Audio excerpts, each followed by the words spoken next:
মেহেরবানিতে আমি খুব ভালো আছি। আচ্ছা, আপনার কাছে যেটা আমরা জানতে চাইতেছি, আমরা শুনলাম যে আপনার ইদানিং বেচা বিক্রি একটু কম হচ্ছে, কারণ কি? কারণ হলো কি ভাই, বেচা বিক্রির বিষয়টা আবহাওয়া খারাপ প্রথমত, আর দ্বিতীয়ত হলো যে এই যে আমার যে স্ট্রাকচার দেখতেছেন, এই স্ট্রাকচারটার কারণে কিন্তু আমি আসলে বেচা বিক্রির একটা ক্ষতিগ্রস্ততার সম্মুখীন হচ্ছি। আপনাদেরকে আমি খুলে বলি, আমি এই চুলটা কিন্তু ছোট করে ফেলছি, কিন্তু ছোট করার আগে বুঝতে পারিনি যে আসলে চুলটা ছোট করার কারণে আমার বেচা বিক্রির একটা প্রচুর পরিমাণে ইফেক্ট হবে।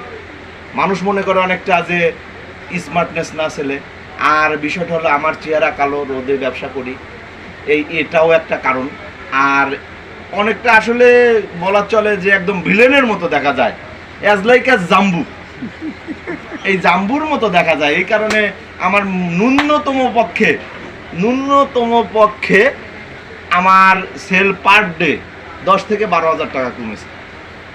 আমি এটা নিয়ে খুবই শঙ্কিত আছি। এখন মনের আবেগ নিয়ন্ত্রণ না করার জন্য বা না করতে পেরে দোকান বন্ধ করে বসে আছি।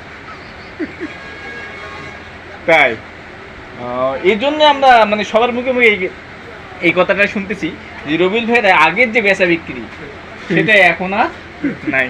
হ্যাঁ, এটা খুবই দুঃখজনক। তবে যাই হোক মানুষ কিন্তু ভুল থেকেই শেখে। আমি আমার জীবনে আর কখনো এত ছোট করবো না তুমি। তাই হ্যাঁ।